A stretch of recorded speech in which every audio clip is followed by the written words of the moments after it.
ज्याचं खावं मीठ त्याचं करावं नीट. आणि नीट म्हणजे सामाजिक परिस्थिती जपण्यासाठी आणि सामाजिक सलोखा राखण्यासाठी आम्हाला जे काही व्यवस्थित करता येईल, कारण आम्ही भारतीय आहोत आणि या भारताचं मीठ खातो. या भारतात उत्पादित झालेल्या सगळ्या वस्तूंचा आम्ही उपभोग घेतो. मग जर याच ठिकाणी याच पद्धतीच्या भूमिका जर अतिरेकी स्वरूपात मांडण्याचा प्रयत्न केला जात असेल, धर्माला सर्वोपरी ठेवून सर्वसामान्य माणसाची ज्या पद्धतीची हेटाळणी केली जात असेल आणि असे संस्कार जर लहान मुलांच्या अंगी रुजवले जात असतील तर ह्याला काय म्हणावं आणि याची काय शिक्षा. सध्या परतूर मधल्या त्या वर्ल्ड इंग्लिश स्कूलचा तो व्हिडिओ चांगलाच व्हायरल होतोय. लव बॅक नावाच्या गाण्यावर ज्या पद्धतीने या छोटे मुलं ज्या पद्धतीचे कृती करतायत त्या कृतीचा अर्थ तरी त्यांना समजतोय का, किंवा आम्ही ज्या गाण्याची धून वाजली जाते त्या ध्वनीची खरी सत्यता काय आहे आणि त्याची परिणाम जर खऱ्या अर्थानं कायद्याच्या दृष्टीने पाहिले तर समाजाची काय परिस्थिती आपण करतोय याचं गंध सुगंध असलेली ही लहान मुलं, परंतु त्यांच्याकडे हे गाणं बसून त्यांच्या या भूमिका दाखवणारी लोक किती अतिरेकी आहेत आणि ज्यांनी या सगळ्या संदर्भातून आपली संमती देऊन आपल्या मुलाचा सहभाग याच्यात नोंदवावा असं ज्यांना ज्यांना वाटलं त्यांच्या निष्ठा या देशाची किती आहेत. आता हाच खऱ्या संशोधनाचा मुद्दा झालाय. धार्मिक तेढ आणि धार्मिक विषय आम्ही कधीच कोणाचं मानत नाही, किंवा या भारतात ज्या पद्धतीने 18 पगड जाती आणि सर्व संप्रदाय ज्या पद्धतीनं गुन्ह्या गोविंदाने नांदतायत, कोणी कुणाच्यावर अतिरेक करण्याचा आणि कोणी कुणावर आक्रमण करण्याचं किंवा अतिक्रमण करण्याचा भाग येत नाही, तरीही अशा पद्धतीच्या जर भूमिका लहान मुलांमध्ये रुजवून त्यांच्या संस्कारित करून यांना काय नेमकं निष्पन्न करायचं होतं ते वर्ल्ड इंग्लिश स्कूलच्या त्या संचालकांना आणि त्यांच्या शिक्षकांना आता ह्याची उकल होणं गरजेचं आहे. त्याचंच विश्लेषण करण्यासाठी आज मी तुमच्या समोर आहे. नमस्कार, मी राजेश दुबे. मंथन मध्ये आपलं स्वागत आहे. आपल्या अनादी कालापासून ज्या पद्धतीनं भारतीय संस्कृती आणि भारतीय वारसा आम्ही जपत आलोय आणि ज्या पद्धतीने या भूमिकेत सहिष्णू म्हणून आणि सगळ्यांचं हित बघणारी म्हणजे ज्ञानेश्वरांनीच पसायदान मागून या जगाचं कल्याण करण्याची भूमिका जी हिंदुत्वाला दाखवली, परंतु दुसरीकडे ज्या पद्धतीने परतूर मधल्या त्या वर्ल्ड इंग्लिश स्कूल मध्ये ज्या पद्धतीने लव बॅक नावाच्या गाण्यावर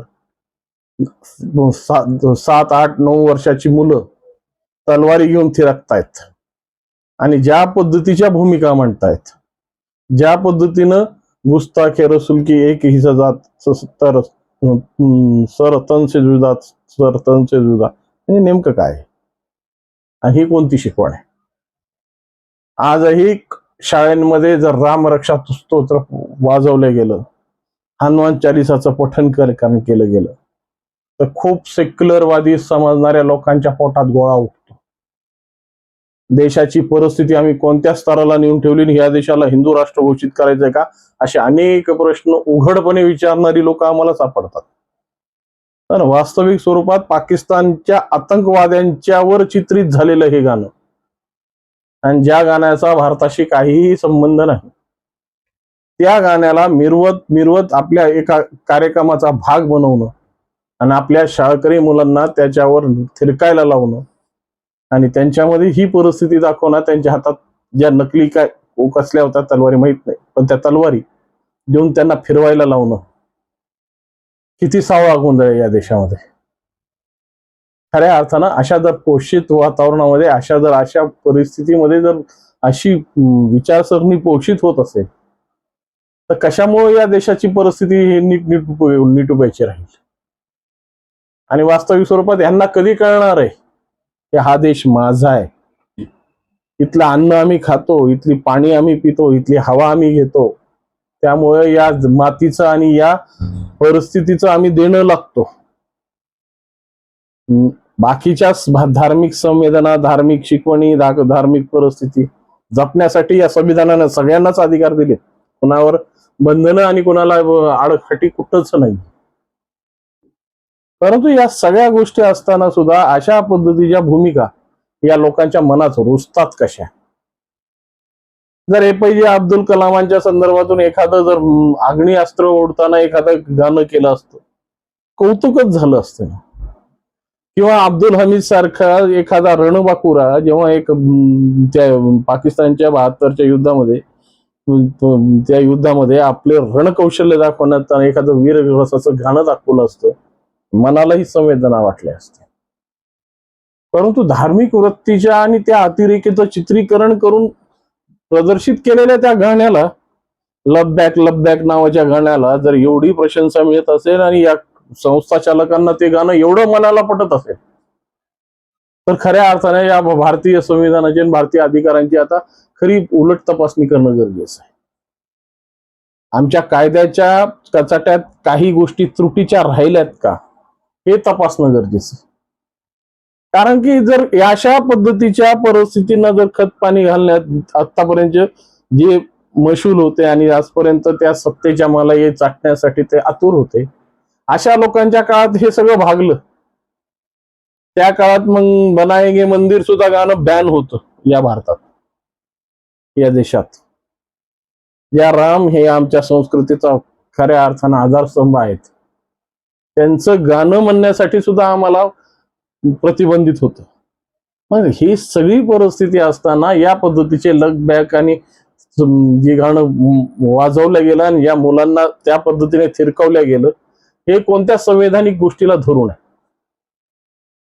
खऱ्या अर्थानं या संविधानाच्या ज्या पद्धतीच्या सेक्युलरिझमच्या पाडे वाचणाऱ्या लोकांनी आता ही कधी गोष्ट आमची आयरणीवर घेणार आहे? नाही, त्यांचं तसं नसतं. त्यांना ते आम्ही त्यांना सांभाळून घेतलं पाहिजे. या भूमिकेत पुन्हा अजून लागून चांगून करून सर्वसामान्य माणसाला एक चांगल्या पद्धतीने विसावा देण्यासाठी हे प्रयत्न करता येईल. पण वास्तविक स्वरूपात केलेल्या गुन्ह्याला गुन्हा म्हणण्याची धाडस मात्र हे कधीच करू शकत नाही. कारण की यांच्या बुडाखालून माती म्हणजे बुडाकडून माती सरकते ना. जी मताची तिजोरी आहे त्याच्यावर डाका टाकला जातो. ही मताची तिजोरी खिसकल याची भीती वाटू लागते. मग या सगळ्या गोष्टी जरी तुम्ही मतासाठी केल्या असतात तर देशनिष्ठा आणि देशप्रतिष्ठा कुठे आहे?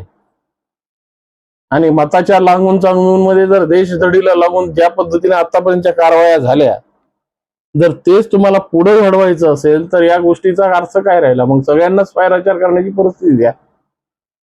पण तसं होत नाही ना. आणि हिंदू तसं करायच्या भूमिकेत पडतही नाही.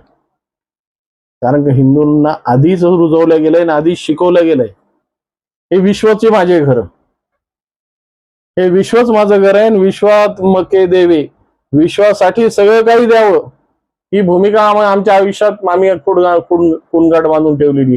त्यामुळे आमच्या देवी देवतांवर काही शब्द जरी वेगळ्या पद्धतीने उच्चारला तरी त्याला देव शिक्षा देईल या भूमिकेत आम्ही विचार करतो आणि त्या गोष्टीचा वापर त्याच्या डोक्यावर सोडून मोकळं होतो. परंतु या पद्धतीच्या भूमिका जर या लोकांच्या अशा लहान बाळांच्या मनातून अशा रुजवून त्या पद्धतीच्या वृत्त्या जोपासण्याचं काम या वर्ल्ड इंग्लिश स्कूलच्या त्या भूमिकेत दिसतंय ना, खऱ्या अर्थानं ते खूप गंभीर आणि चिंताजनक आहे. त्याच्यावर शासनाने आता खऱ्या अर्थानं पावलं उचलणं गरजेचं आहे. जर आज या गोष्टीचा धडा शिकवला गेला नाही तर उद्या अजून काय काय भूमिका येतील आणि अशा पद्धतीचे लागून चांगून करणारे किंवा सेक्युलरिझम मांडणारी लोक या अशा गोष्टीवर पडदा टाकण्याचाच प्रयत्न करणार आहेत. त्यामुळे या भूमिकेला 100% कायद्याच्या कचाट्यात कशा पद्धतीने घेता येईल आणि या शाळेची मान्यता रद्द करा. त्या शिक्षकांवर देशद्रोहाचे गुन्हे दाखल करा की ज्यांनी या गाण्याच्या संदर्भात बसवण्याचा प्रयत्न केला आणि त्या पालकांवरही देशद्रोहाचे गुन्हे दाखल करा. कारण की जोपर्यंत या गोष्टी होणार नाहीत तोपर्यंत सरळ परिस्थितीत सगळे राहणार नाहीत. काहीतरी वेगळी परिस्थिती पाहिजे ना. आणि या परिस्थिती मांडण्यासाठीच खऱ्या अर्थानं देवानी ही बुद्धी दिली असेल की या पद्धतीचं तुम्ही कृत्य करा.